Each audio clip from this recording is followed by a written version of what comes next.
Pastor Eduardo Almeida, vem comigo na palavra, vem comigo no estudo, vem comigo no ensino, vem comigo na reflexão bíblica, vem comigo em escatologia.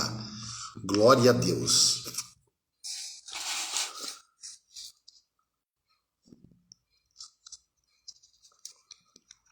Vamos orar? Amém. Vamos orar para iniciar esta live. Para a glória de Deus, vamos fazer um estudo sobre escatologia. E o que significa escatologia? Doutrina das últimas coisas. Vamos orar.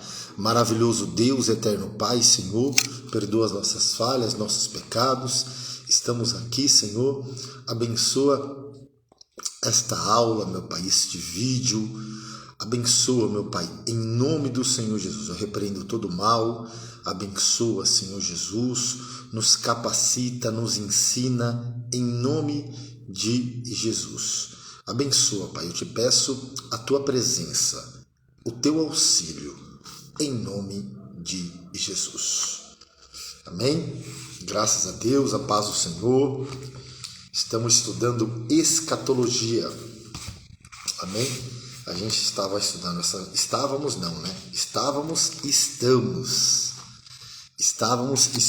estudando escatologia bíblica, né? Aqui, ó, curso básico em teologia. Estamos vendo alguns pontos importantes. Amém? E a palavra escatologia, já para nós começarmos, gostaria de ler um versículo que se encontra em Apocalipse, capítulo 1, versículo 19. É a chave para nós entendermos e interpretar o livro de Apocalipse. Apocalipse, capítulo 1, versículo 19. Vem comigo. Amém? Deus abençoe. Benedita que entrou, Deus abençoe. Vamos lá. Apocalipse capítulo 1, versículo 19. Diz assim: escreve as coisas que tem visto, as que são e as que depois dessa hão de acontecer. Eu vou repetir. Escreve as coisas que tem visto. Tem visto o quê? Cristo glorificado. Capítulo 1. As coisas que são, capítulo 2 e 3, as 7 igrejas da Ásia. E as que depois destas hão de acontecer, do capítulo 4 ao 22, que ainda vai se cumprir. Então, a nossa posição é futurista. Por que futurista? Porque cremos, segundo a Bíblia, que do capítulo 4 ao 22, ao capítulo 22, ainda vai se cumprir. Então, primeiro ponto aqui, nós somos futuristas, por este motivo. Escreve as coisas que tem visto, as coisas que são e as que depois dessas hão de acontecer. Amém? E o versículo acima também, olha que interessante, o 18. E o que vive, fui morto, mas eis que estou vivo para todo sempre. Amém? E tenho as chaves da morte e do inferno. Eu vou repetir. E tenho as chaves da morte e do inferno. Significa que Cristo tem autoridade sobre a morte. Cristo tem autoridade sobre o inferno. Cristo tem autoridade para perdoar pecados. Cristo tem autoridade sobre as enfermidades. Cristo tem autoridade sobre a natureza. Cristo tem autoridade sobre os demônios. Cristo tem autoridade sobre todas as coisas. Ele mesmo disse: foi-me dado todo o poder no céu e na terra. E ele disse para João: eu tenho as chaves. Ele não perdeu conversa fiada que ele perdeu a chave, que ele desceu no inferno, não. Ele não perdeu a chave. Ele sempre teve a chave. Ele é o Todo-Poderoso, Rei dos Reis e Senhor dos Senhores. Amém? Então ele tem a chave. Fica tranquilo, ele tem um controle da vida, ele tem um controle da morte, ele tem um controle do universo, ele tem autoridade sobre todas as coisas. Ele é rei, ele continua tendo autoridade sobre todas as coisas. Ele continua no governo da igreja, ele continua no governo da minha casa, da tua casa. Ele continua no controle de todas as coisas. Amém? Vamos lá. Escatologia. Escatologia. É a doutrina das últimas coisas. E dentro do, vamos dizer assim, do bojo da doutrina das últimas coisas, nós podemos ver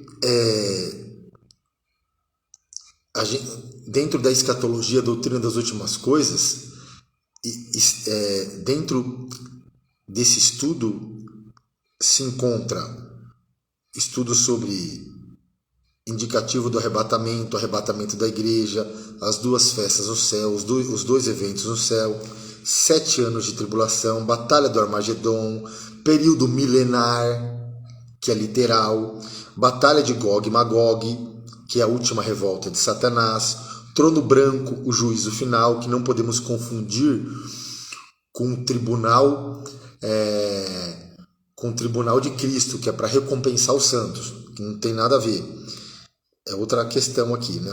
O trono branco é para ímpio, é para aqueles que não estão com seus nomes escritos no livro do Cordeiro, no livro da vida. E depois desce novo céu e nova terra, e depois desce o novo céu, desce, né? A terra vai ser restaurada, o novo céu e nova terra, aí desce a nova Jerusalém. Nós vamos habitar com Cristo eternamente. Vamos habitar com Cristo eternamente. Essa é a nossa esperança. Maranata, Maranata. Ora vem, Senhor Jesus. Amém? Então, graças a Deus. Então, esse é o conteúdo da matéria de escatologia. Segunda vinda de Cristo, os julgamentos, arrebatamento, tribunal de Cristo, as bodas do Cordeiro.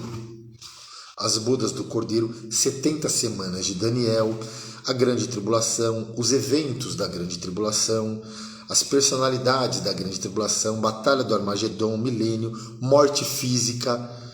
Então, nós sabemos que quando Adão peca, o homem foi afetado pelo pecado, a humanidade ela foi afetada pelo pecado, nós carregamos essa natureza pecaminosa. Nós sabemos que quando o homem peca no Jardim do Éden, quando o homem peca e ele foi expulso por esse motivo, porque ele pecou, e pecar significa errar o alvo, nós podemos ver que entrou 3 tipos de morte: a morte física, a morte espiritual e a morte eterna. Eu vou repetir: entrou 3 tipos de morte: morte física, morte espiritual e morte eterna. E morte significa separação. Então, a morte entrou por causa do pecado, porque a Bíblia vai dizer que o salário do pecado é a morte. Amém? A imortalidade da alma, o estado intermediário, a ressurreição, a revolta de Satanás, que é Gog e Magog, a última revolta de Satanás, o estado final e as dispensações e alianças da Bíblia. Amém?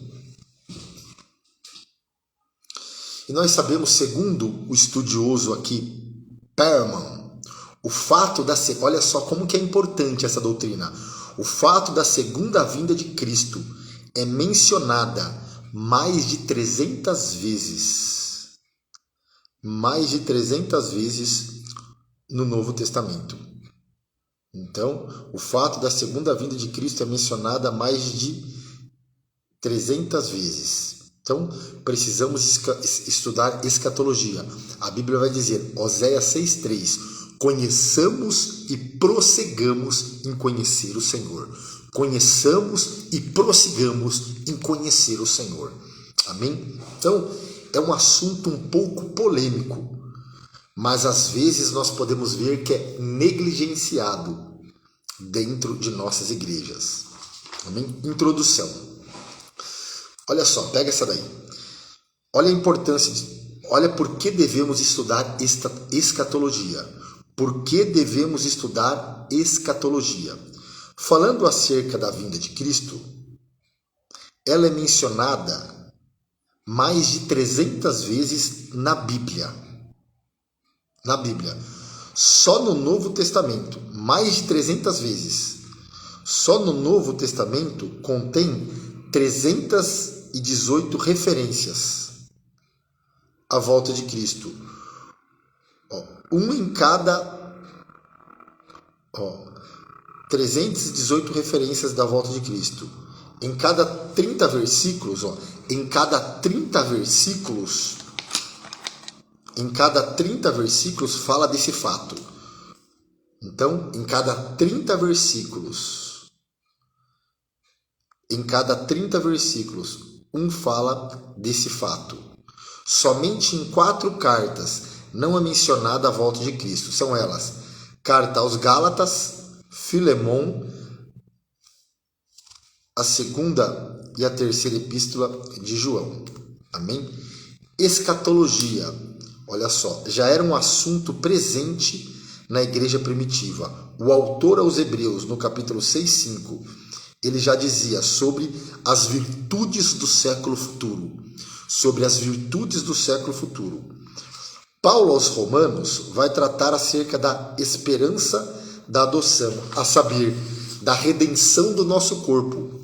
O mesmo apóstolo Paulo, escrevendo a Tito, na epístola do capítulo de número 2, ele vai dizer: aguardando a bem-aventurada esperança e o aparecimento da glória do grande Deus em nosso Senhor Jesus Cristo. Vamos conferir? Essa é a nossa esperança. Tito, vamos ler na Bíblia. Tito, capítulo 2, versículo de número 13. A nossa bendita esperança. Vamos lá. Tito.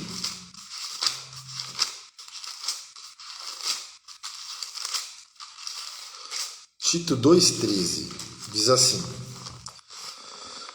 aguardando a bem-aventurada esperança. E qual que é a nossa bem-aventurada esperança? O arrebatamento da igreja. E o aparecimento da glória do grande Deus e nosso Senhor Jesus Cristo. Então, aguardando a bem-aventurada esperança. O apóstolo João chegou a dizer em sua epístola, no capítulo 2, filhinhos, é já a última hora. Afinal, escatologia. Qual é a definição do termo de escatologia? Qual é a definição do termo escatologia? O que significa a palavra escatologia? É uma junção de duas palavras gregas.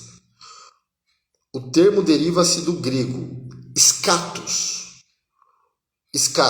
com o sentido de último, e do sufixo logia, que significa palavra, conhecimento, ou seja, escatologia significa doutrina, tratado das últimas coisas. Então, scato significa último e logia estudo. Então, é a junção de duas palavras gregas, scato e logia, que significa doutrina das últimas coisas. Amém? Até aqui? Então, escatologia. O termo deriva-se do grego. Scato significa último, com o sentido de último. E do sufixo logia, que significa palavra, conhecimento. Ou seja, escatologia significa doutrina das últimas coisas, ou tratado das últimas coisas. Amém? Vamos prosseguir. Sendo assim, a escatologia é um estudo doutrinário que trata dos últimos eventos da história bíblica, incluindo o que diz respeito ao fim do mundo, presente e também ao vindouro. Os fatos que estão acontecendo e vão acontecer, devemos saber disso, fazem parte de um plano divino, eterno, através dos séculos. E este plano é revelado nas Escrituras. E por isso que a nossa escatologia é bíblica. E todas as profecias que nós vamos tratar dentro do âmbito escatológico terá 3 grupos presentes. São eles: Israel, igreja e nações. Então, na verdade, vamos dizer assim, a humanidade está dividida nessas três partes. Aqui, ó, 1 Coríntios, capítulo de número 10.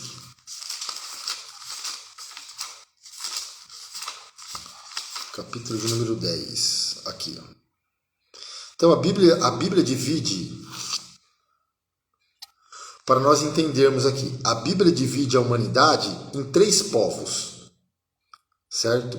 Que são eles, olha aqui. Portai-vos de modo que não dê escândalo, nem aos judeus, nem aos gregos, e nem à igreja de Deus. Então, os gregos aqui são os gentios. Amém? Então, são eles, Israel, igreja, Israel, igreja e judeus, certo? Ou melhor, a Bíblia divide a humanidade em três povos. Capítulo 10, versículo 32. Fala, ó, portai-vos de modo que não dê escândalo nem aos judeus, nem aos gregos, que são gentios, e nem à igreja de Deus. Amém? Mas aqui, no âmbito escatológico, aqui vai falar de Israel, igreja e nações. Em tudo que nós vamos estudar acerca de escatologia, esses três grupos estarão presentes.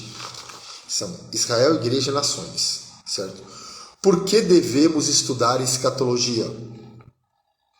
Por quê? Pedro vai dizer, escatologia tem sua importância primeiro no conhecimento. Precisamos conhecer as profecias acerca desse assunto. Pedro vai dizer na sua primeira epístola, 1 Pedro capítulo 3, versículo 5, antes, santificai a Cristo como Senhor no coração. Estejam sempre preparados para responder a qualquer que lhe pedir a razão da esperança que há em vós. Então, por que devo estudar escatologia? Porque tenho que estar preparado para responder a qualquer que pedir qual que é a razão da esperança que há em vós. Então, eu tenho que estar preparado. Pedro vai dizer, 1 Pedro capítulo 3, versículo 15. Vamos conferir aqui. Já lemos, mas vamos.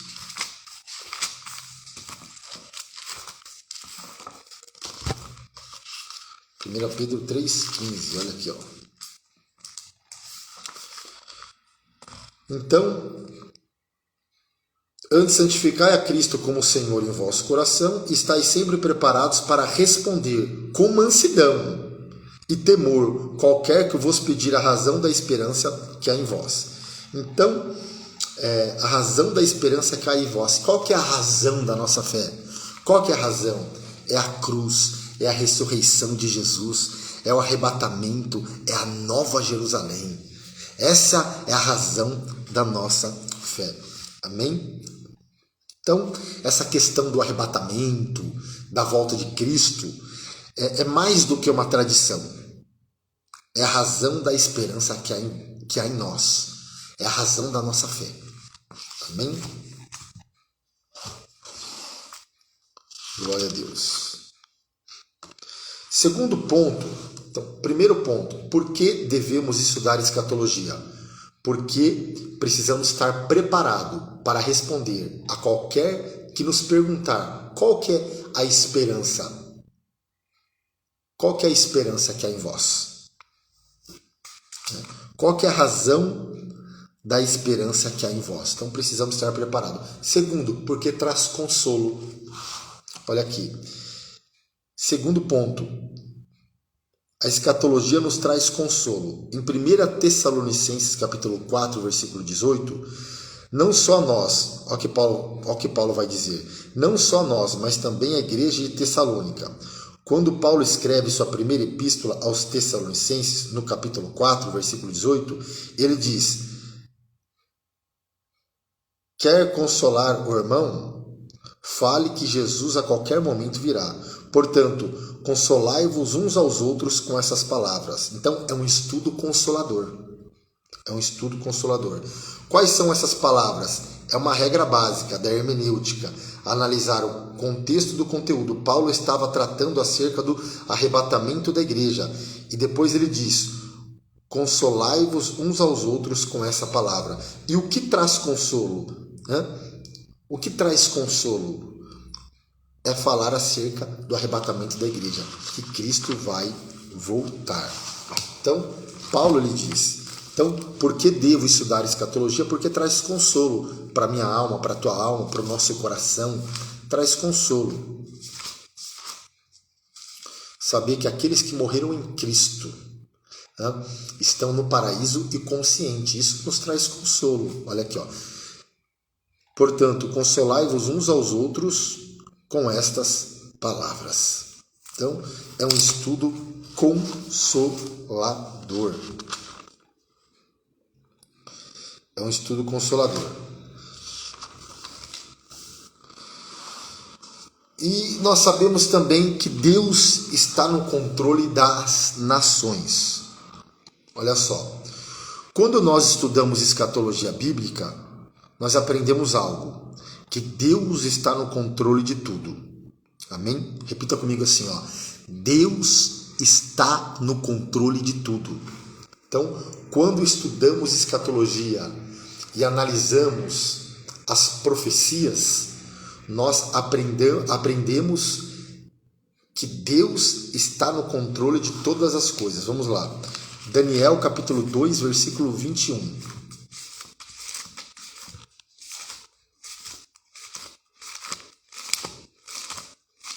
Daniel capítulo 2, versículo de número 21. Vamos lá. Aí.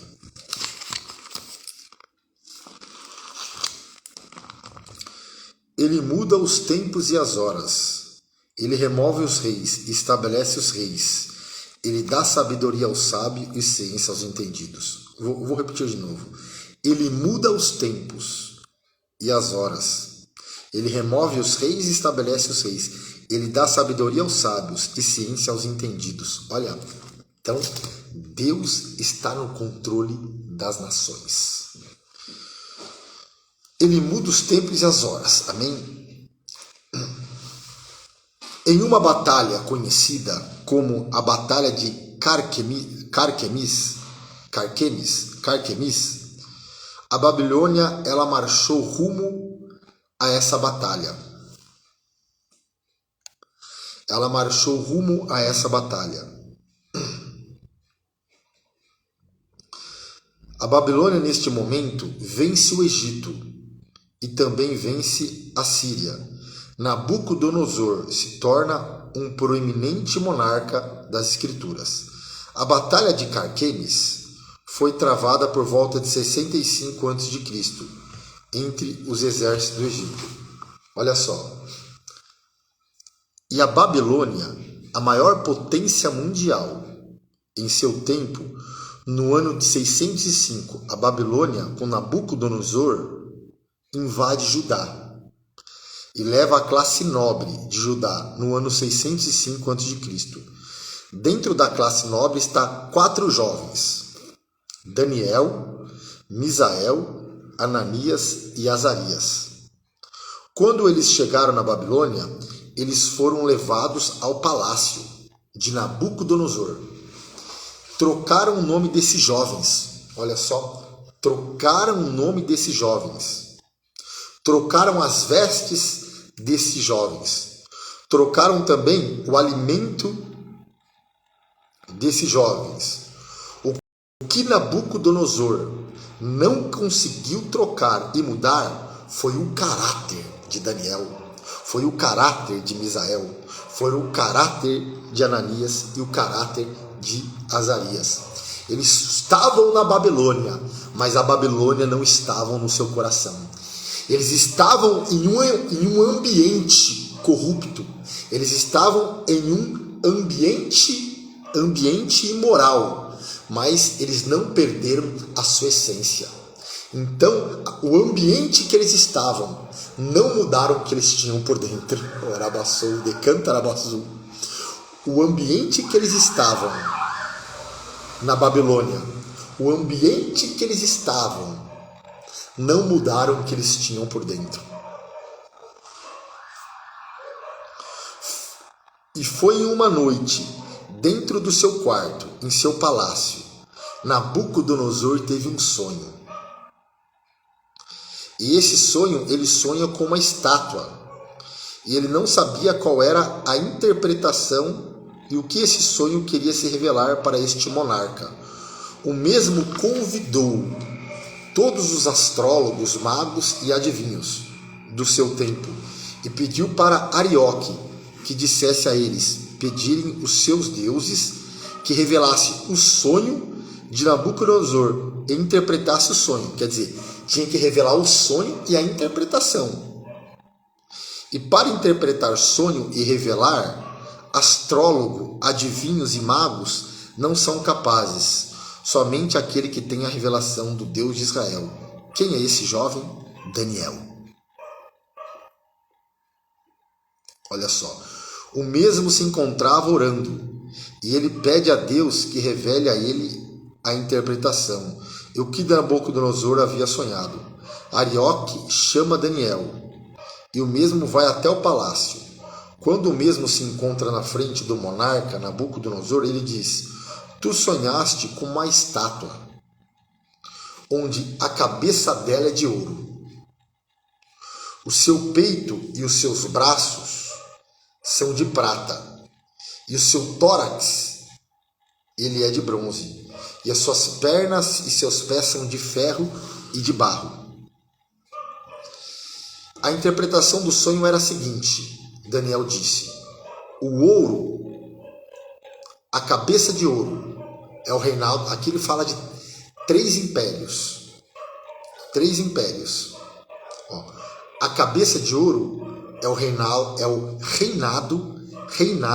babilônico, que foi do ano 626 a 539 a.C. Então, ouro, a cabeça de ouro, é o reinado babilônico. A prata são os medo-persas.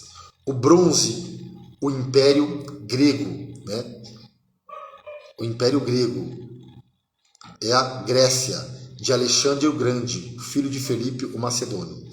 E ferro e barro, né, é o Império Romano. Então estamos falando agora de 4 reinos.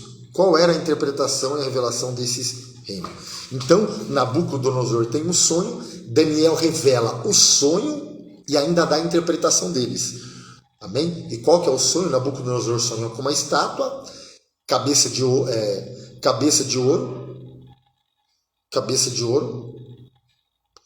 peito, seus braços de prata, seu tórax ele é de bronze e as suas pernas, seus pés são de barro. Quer dizer, ele sonha com uma estátua, cabeça de ouro, né? Ouro, a prata, o bronze e o ferro. Fala de 4 reinos, certo?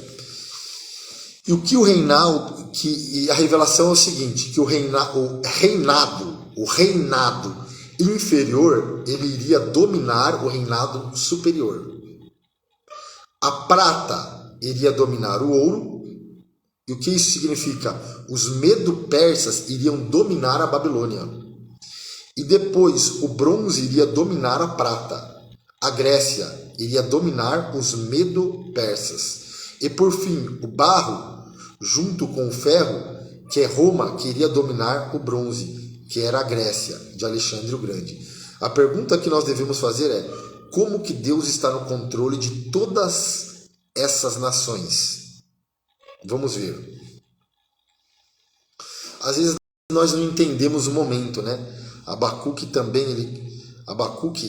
não conseguiu entender e o questionamento do profeta era, né, de Abacuque era esse: como pode Deus permitir que uma nação ímpia seja usada como instrumento de justiça e punição contra o seu povo? No capítulo 2, sobe em uma torre de vigília. No capítulo 3, ele começa a entender que o justo viverá pela fé. E é por isso que ele ainda disse: portanto, ainda que a figueira não floresça, nem haja fruto na vide, o produto da oliveira minta, e os campos não produzam mantimento, as ovelhas das malhadas sejam arrebatadas, e nos currais não haja vacas, todavia, eu me alegrarei no Senhor, exultarei no Deus da minha salvação. Então, porque Abacuque entendeu, então ele adora ao Senhor, porque ele entendeu que Deus está no controle de todas as coisas. Mesmo ele não entendendo o momento, mas pela fé ele entende e ele tem a certeza e a convicção que Deus está no controle da história. Deus está no controle das nações. Amém? Por que Deus permite que a Babilônia fosse usada como instrumento de justiça para punir Jerusalém? Olha só, porque nós sabemos, pelo motivo, o povo judeu, que era uma aliança com o povo judeu, não guardar o sábado, o Shabat, não guardar o sábado, eles foram para a Babilônia, ficaram 70 anos e aí a terra iria descansar. Então eles tinham que guardar o sábado. Eles não guardaram o sábado. Nós sabemos hoje que na nova aliança, ali quando Jesus fala está consumado, na nova aliança, nós não precisamos guardar o sábado. Paulo vai dizer, e nem um dia da semana, ninguém vos julgue pelo comer, beber, pelo dia da semana, não. Por que nós não guardamos o sábado? Porque o sábado era uma aliança do povo judeu. E o nosso sábado, Jesus é o nosso sábado. Então nós não precisamos, porque o nosso descanso não está em um dia da semana. O nosso descanso não está no sábado, não. O nosso descanso está em uma pessoa. E essa pessoa se chama Jesus Cristo de Nazaré. Amém? Então o povo vai para a Babilônia, fica 70 anos. Fica 70 anos. E é interessante que quando o povo volta do cativeiro, Deus purificou o povo e eles nunca mais se envolveram com idolatria. Deus tirou a idolatria do meio do povo. Olha só, que lindo isso. Quer dizer, depois de 70 anos, nunca mais houve idolatria em Judá. Vou repetir. Depois do cativeiro babilônico, nunca mais houve idolatria em Judá. Então, por que serviu então o cativeiro babilônico? Para remover ou arredar a idolatria de Jerusalém.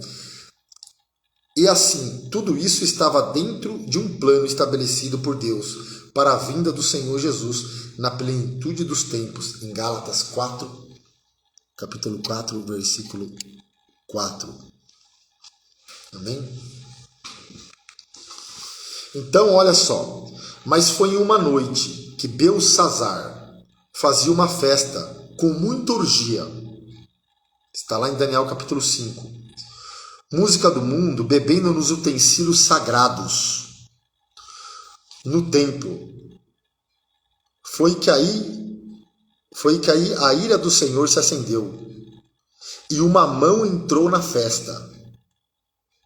Escreveu na parede: Mené, Mené, Tekel, Parsim. E Belsassar ficou perturbado e pediu que chamasse Daniel, aquele que tem a revelação, Daniel. E disse ele: o que está escrito nessa parede?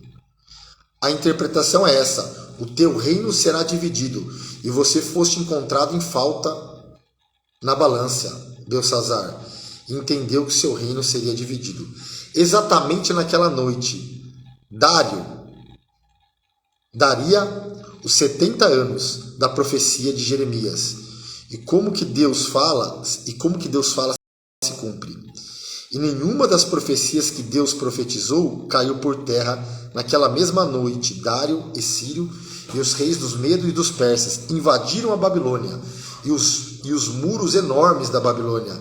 Eles cortaram o rio Eufrates, entraram dentro da Babilônia e prenderam todos aquela noite, todos eles embriagados. Agora o reinado de prata, que são os Medo-Persas, invadindo a Babilônia, se torna na maior potência mundial. A pergunta que nós devemos fazer é: no que o reinado do Medo-Persas contribuíram para o plano de Deus? Nós vimos que a Babilônia ela contribuiu para o plano de Deus, porque ela arredou, tirou a idolatria do povo judeu. Porque depois que o povo voltou dos 70 anos, de cativeiro, eles nunca mais se envolveram com idolatria. Quer dizer, Deus tirou a idolatria do povo judeu. Então Deus permite alguns cativeiros em nossas vidas, muitas das vezes, para arredar, para tirar algo que não lhe agrada, para que possamos estar no centro da vontade de Deus. Então, a pergunta é: no que o reinado do Medo persas contribuíram para o plano de Deus? Do Medo persas contribuíram para o plano de Deus. A semente de Gênesis 3,15 do Messias estava na Babilônia. Essa semente precisava voltar para o centro da vontade de Deus, que era Jerusalém, para nascer em Belém, através de uma virgem chamada Maria. E Belém, porque havia uma profecia de Miqueias, capítulo 5, versículo 12. Foi aí que Ciro está sentado no seu trono. Segundo alguns eruditos, o próprio Daniel levou o pergaminho do profeta Isaías e leu para Ciro. Mais ou menos há 150 a 200 anos, antes de você nascer, já havia uma profecia que falava a teu respeito, no capítulo 45 do profeta Isaías, em que você assinaria o decreto para o povo voltar para a sua terra e reconstruir o templo. Quando Ciro leu o pergaminho do profeta Isaías, ele entendeu que aquela profecia falava exatamente acerca dele, e ele assinava o decreto. Ele carimba o edito com seu anel, e o povo agora vai voltar para Jerusalém, por Zorobabel, para reconstruir o templo, aonde os profetas Ageu e Zacarias profetizaram naquele tempo. E o povo agora, depois de 70 anos, voltaram para Jerusalém com Zorobabel. E a semente do Gênesis 3,15,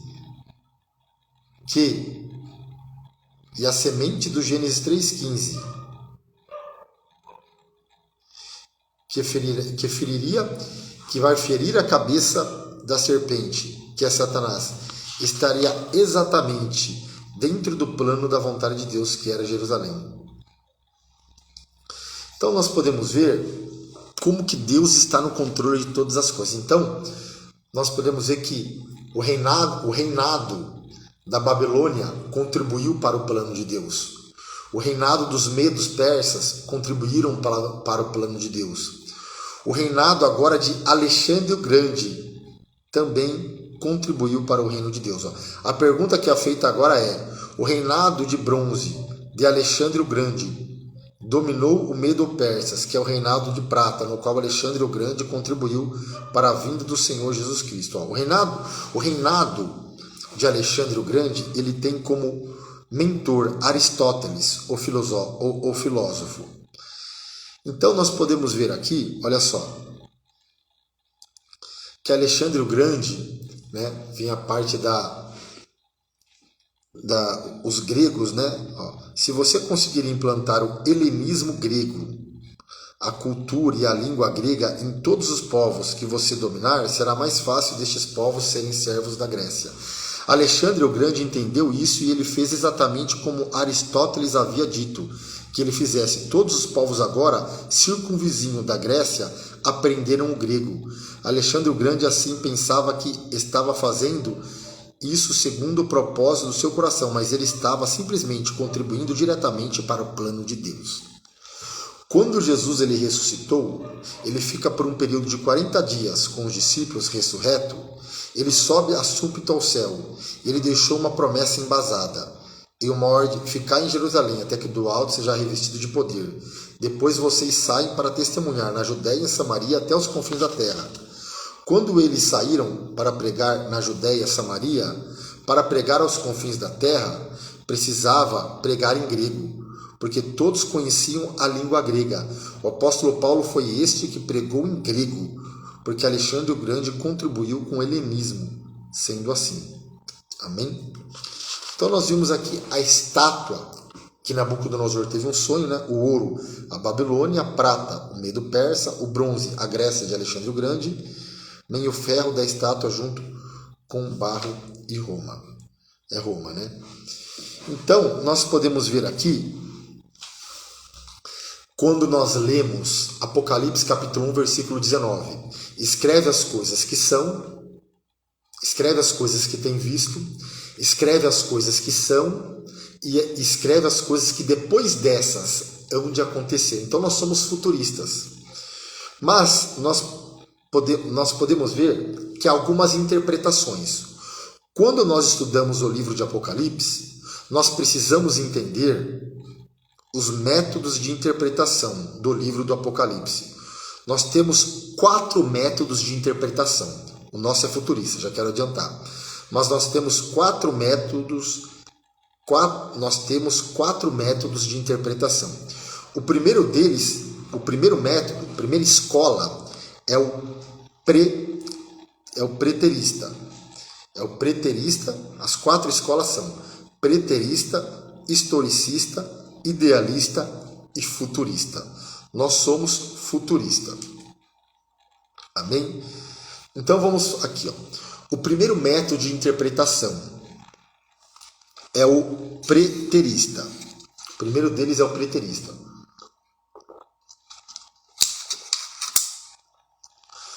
O que vem a ser esse método, o método preterista?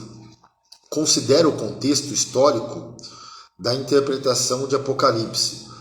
O simbolismo presente no livro está relacionado aos acontecimentos contemporâneos da época, em que foi escrito tudo até o ano 70 do primeiro século, depois de Cristo. Esse método entende que todo o símbolo do livro do Apocalipse, já se cumpriu, contemporâneo ao tempo em que foi escrito este livro. Então, o método preterista, eles acreditam que tudo já se cumpriu até o primeiro século. Amém? Que foi escrito tudo até o ano 70 já se cumpriu. Esse é o método preterista. Agora, o segundo método é o historicista, que vem a ser as profecias do livro do Apocalipse para esse método. Ou outras profecias bíblicas são interpretadas como se fossem cumprindo ao longo da história. Cada tempo de profecia ele vem se cumprindo no decorrer da história. Por exemplo, quando nós falamos acerca das 7 igrejas da Ásia, a igreja de Éfeso,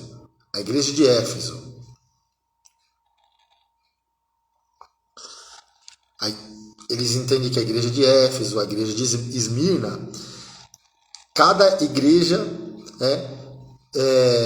foi se cumprindo ao longo da história. Amém? Um exemplo, a igreja de Esmirna é o tempo da igreja perseguida. Então, eles acreditam o método historicista que vem se cumprindo ao longo da história as profecias. Aí depois tem os idealistas que acham que tudo é simbólico, é uma luta espiritual entre o bem e o mal, mas nós somos futuristas. Alguns falam no futurista que do capítulo 4 e do capítulo 5 é algo atemporal. Eu não creio assim. Eu creio, alguns estudiosos a gente respeita que fala do capítulo 4 e o capítulo 5 é algo atemporal. Mas eu acredito que do capítulo 4 ao capítulo 22, futurista, escreve as coisas que tem visto o Cristo glorificado, as coisas que são, 2 e 3, e as que depois dessas hão de acontecer, do capítulo 4 ao 22. Do capítulo 4 ao 22, ainda vão se cumprir. Então, eu creio assim, amém? Que do capítulo 4 ao 22 ainda vai se cumprir. Por quê? Eu creio, porque no capítulo 4, se os 24 anciãos ali é uma representatividade da igreja, então ainda vai se cumprir, porque a igreja não foi arrebatada. Então ali, os 24 anciãos, que representa os salvos do Antigo Testamento e do Novo Testamento, uma representatividade da igreja. Então a igreja, ali nós podemos ver um culto, a igreja está cultuando o Cordeiro de Deus do céu. Imagine que culto, no capítulo 4 e no capítulo 5, certo? Então, nós podemos ver, e mesmo que alguns falam ali, que às vezes é forçar o texto no capítulo 4, versículo 2, quando fala assim, e eu fui arrebatado em espírito, a gente nem precisa usar esse versículo também, Porque se os 24 anciãos é uma representatividade da igreja, que provavelmente então a igreja, do capítulo 4 ao 5, ela está no céu, na sala do trono, adorando o Cordeiro de Deus. Então, nós podemos ver aí, do capítulo 6 ao 18, é o período tribulacional. Mas do capítulo 4 e 5 ainda não se cumpriu, ainda vai se cumprir. Correto? A gente respeita, mas a igreja já está no céu a partir do capítulo 4. Capítulo 4 e o capítulo 5. Amém? Então eu creio dessa forma. Então, no capítulo 5, João está chorando, porque um anjo forte fala para ele que ninguém é digno, né? Ninguém é digno, nem no céu, nem na terra, nem debaixo da terra, de abrir o livro e desatar os seus selos. Mas aí, um dos 24 ancião fala: João, não chore, porque eis aí o leão da tribo de Judá, ele venceu. E ele é digno de abrir o livro e desatar os seus selos. Então eu creio desta forma, amém? Futurista. Capítulo 1, João ele tem uma visão do Cristo glorificado. Capítulo 2 e 3, as 7 igrejas da Ásia. E do capítulo 4 ao 22. E segundo o saudoso e teólogo também, Antônio Gilberto, do capítulo 4 ao 22, ainda não se cumpriu, porque a igreja no capítulo 4 e 5, a igreja está no céu, adorando na sala do trono, adorando o Cordeiro, aquele que vive eternamente. Amém? Então, só aqui dando uma pincelada, nós cremos, nós somos dispensacionalistas, né? Nós somos, né, pastor Galvão, Deus abençoe, pastor Galvão, glória a Deus, Ronaldo, Deus abençoe, mas nós somos dispensacionalistas também, né? Nós criamos nas 7 dispensações, né? A dispensação da inocência, da consciência, do governo humano, da promessa, a dispensação da lei, a dispensação da graça, né? E a dispensação do período milenar. Eu não vou falar que é muita coisa de cada uma delas, né? Mas só dar uma pincelada aqui. A dispensação da inocência foi o tempo da criação de Adão até o tempo em que Adão pecou. Quando Adão pecou, quer dizer, do tempo em que Adão foi criado até o tempo em que Adão fora expulso do jardim, esse período se chama dispensação da inocência. Amém? E aí vai. Nós vamos também, é interessante aqui, sobre, dentro do estudo de escatologia, sobre a morte, né, que quando o homem peca entra 3 tipos de morte: morte física, espiritual e morte eterna. Amém? E também sobre o estado intermediário. Nós podemos ver que quando um cristão, quando um servo de Deus, quando um crente morre, ele fica consciente no paraíso, né? Ele fica consciente no paraíso. Amém? Consciente. Nós ficamos conscientes. Isso aqui é chamado o estado intermediário, que o estado intermediário é o período que transcorre entre a morte e a ressurreição. Amém? As escrituras deixam evidente que os mortos permanecem conscientes. Eu vou repetir. Os mortos permanecem conscientes, tanto os justos quanto os ímpios, antes da ressurreição. Amém? No estado intermediário, a alma não possui corpo, embora esse estado seja de regozijo para os justos, consciente dos justos, e de sofrimento, consciente dos ímpios. Há uma diferença entre o estado intermediário dos ímpios e dos justos, conforme podemos observar. Precisamos conhecer aqui 4 palavras que são essenciais. 4 palavras que são essenciais, que são Sheol, que tem a mesma semelhança do estado intermediário. Sheol, Hades Geena, né? Porque o G tem som de Q, né? No grego tem som de Q, né? É Geena que fala, não é Geena. É Q, é isso mesmo. Geena. Que. A gente fala Getsemane, mas é Getsemane, né? Getsemane. O G tem som de Q. Seol, Hades, Geena e Tártaro. Olha só, a palavra Sheol. A palavra Sheol, vamos ver o que significa. A palavra Sheol está no Antigo Testamento. Esta palavra ocorre várias vezes no Antigo Testamento, pois o Antigo foi escrito em hebraico. Já a palavra Hades, Geena e Tártaro aparecem no Novo Testamento. E esta palavra Sheol, que está em Salmo 16:10, ela ocorre 65 vezes no período veterotestamentário. E onde aparece inferno no período veterotestamentário é Sheol. Entendeu? Sheol. Então, Sheol. Essa palavra aparece Sheol. Esta palavra ocorre várias vezes no Antigo Testamento, pois o Antigo Testamento foi escrito em hebraico. Já a palavra Hades, Geena e Tártaro aparecem só no Novo Testamento. Então, Sheol aparece no Antigo Testamento. Amém? Olha aqui. E onde aparece inferno no período veterotestamentário é Sheol. Só que este mesmo versículo aparece também em Atos 2:27, só que na nossa tradução, João Ferreira de Almeida, ele usa inferno. Só que no grego é Hades. Olha que interessante. Deus abençoe, boa noite, minha esposa digníssima Alcione. Usa inferno no que no grego é Hades, que não tem nada a ver com inferno, com sepultura.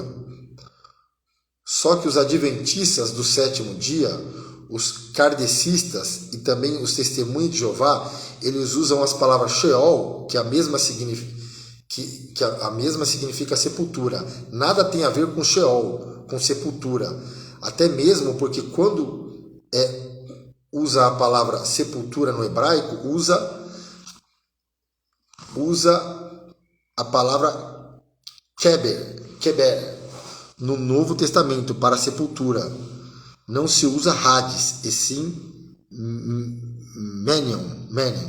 Então olha aqui, o Hades neotestamentário faz parte do estado intermediário, sendo que tal Hades intermediário será lançado no inferno, no lago de fogo. Então, vamos lá.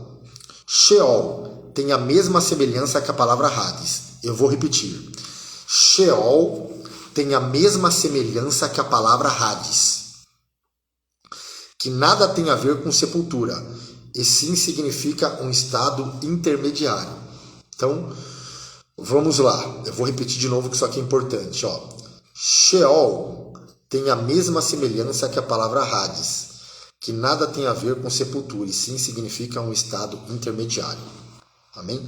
Então, numa outra live nós podemos focar mais no estado intermediário. Amém? O estado intermediário.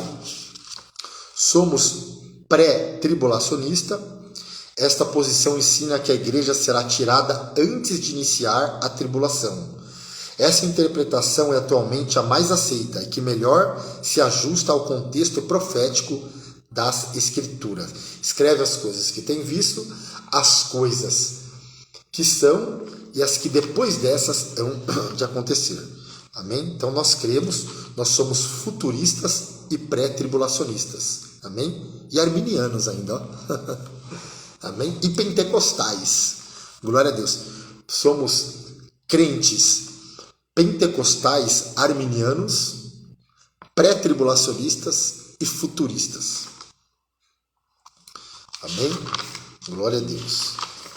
Cremos no arrebatamento da igreja, cremos em 2 eventos no céu, tribunal de Cristo. Quando a igreja for arrebatada, ela participa de 2 eventos no céu, tribunal de Cristo e bodas do Cordeiro. Amém? E também, tribunal de Cristo, bodas do Cordeiro. Enquanto a igreja estiver no céu, capítulo 4, capítulo 5, adorando o Cordeiro de Deus e participando do tribunal de Cristo, das bodas do Cordeiro, vai iniciar, vai abrir os selos, vai vir um cavalo branco trazendo uma falsa paz, cavalo vermelho trazendo guerra, cavalo preto trazendo fome e cavalo amarelo vai trazer pestes, doenças e mortes. Então, período da grande tribulação. Enquanto a igreja está no céu, aqui embaixo vai iniciar o período da tribulação.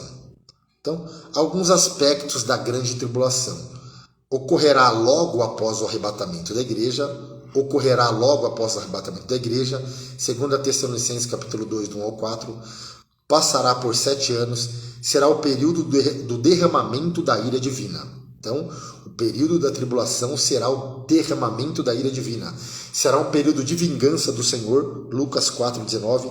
Será um período de angústia de Israel. Será marcado pelo surgimento do anticristo. Quais são os povos que estarão neste período de tribulação? Qual é o grupo que estará presente neste período? Lembrando que a igreja estará no céu. As nações e Israel estarão dentro do período tribulacional. Eu vou repetir. As nações, aqueles que não se converteram, e Israel estarão no período tribulacional. Esse período de tribulação, então, qual será o propósito de Deus em permitir 7 anos de tribulação? Eu vou repetir.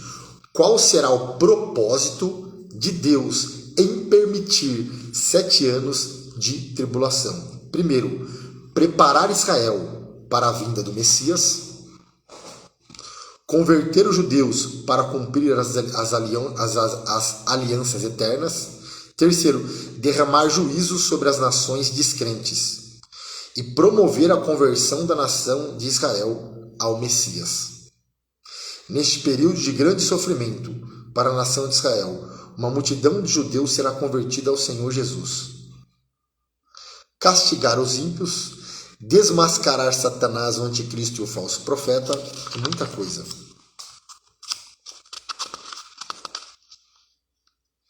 Lembrando que a igreja do Senhor, nós somos e cremos assim, somos pré-tribulacionista.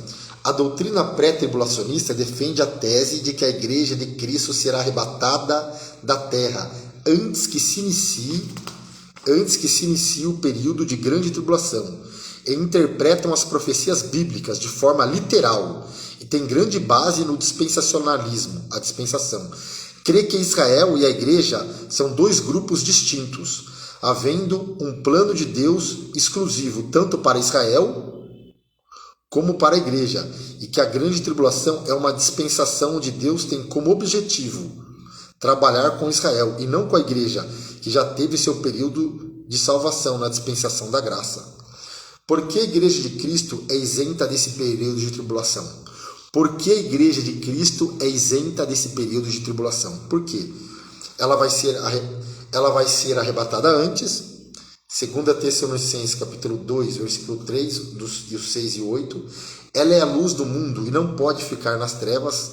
Ela é sal da terra e não pode ficar na podridão espiritual. Ela é santa e não pode sofrer as iniquidades do anticristo. E ela aguarda com paciência a palavra de Deus. E ela tem o Espírito Santo, que Jesus prometeu. Amém?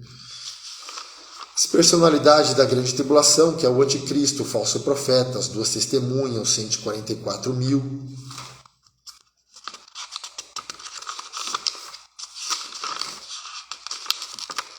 Vai falar do 666. Quem são os 144.000? Quem são as 2 testemunhas? A Bíblia não fala. Os 7 selos. No período tribulacional de 7 anos aparecerá os juízos de Deus. 7 selos, 7 trombetas e 7 taças. Então, com a abertura do primeiro selo, se dará o primeiro dos 3 julgamentos. O cavalo branco, né, representa as tentativas dos homens de estabelecerem a paz na terra. Isso pode ser associado à aliança feita pela besta para estabelecer a paz na terra. O anticristo que virá seduzir as nações. Falsa paz que será imposta pelo anticristo. Segundo selo representa a eliminação da paz da terra e das guerras que inundam. Cavalo vermelho, guerra, representa a eliminação da paz da terra. Haverá uma terrível guerra mundial. Terceiro selo, cavalo preto, fome. E o quarto selo, amarelo, trazendo morte. Quinto selo, fala dos mártires da grande tribulação que foram mortos, estão debaixo do altar de Deus. Então, sexto selo, sétimo selo, então fala da ira de Deus. E depois, capítulo 19, a batalha do Armagedon. A terra será restaurada, vai vir um período milenar. Depois Gog e Magog. Satanás é solto, né, depois de 1000 anos. A última revolta de Satanás. Ele é lançado no lago de fogo junto com a besta e com o falso profeta. Essa terra é restaurada, né, novos céus e nova terra, e desce a nova Jerusalém. E nós vamos habitar eternamente com o Senhor Jesus Cristo de Nazaré. Algumas considerações sobre o juízo final também. Ou melhor, algumas considerações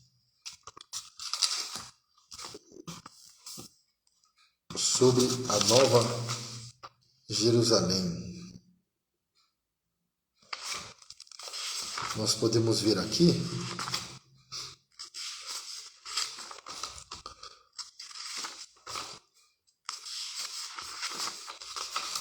que a nova Jerusalém, ela vai descer. Olha só.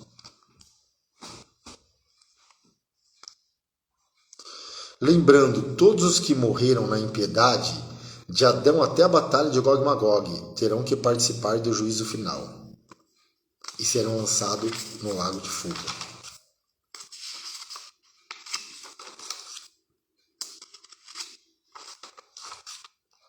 Amém? Deus abençoe em nome de Jesus. Então, nós vimos aqui um pouco sobre escatologia bíblica. Somos futuristas e pré-tribulacionistas. Maravilhoso Deus, eterno Pai, Senhor Jesus, eu te agradeço porque nós cremos, meu Pai. Nós cremos na Nova Jerusalém, nós cremos no arrebatamento da igreja, nós cremos no tribunal de Cristo, nós cremos nas bodas do Cordeiro, meu Pai. Nós cremos, meu Pai, que o arrebatamento, a mensagem do arrebatamento é que consola, meu Pai. Consolai-vos uns aos outros com essas palavras. Senhor, nos abençoe e nos capacita em nome de Jesus. O Senhor te abençoe e te guarde.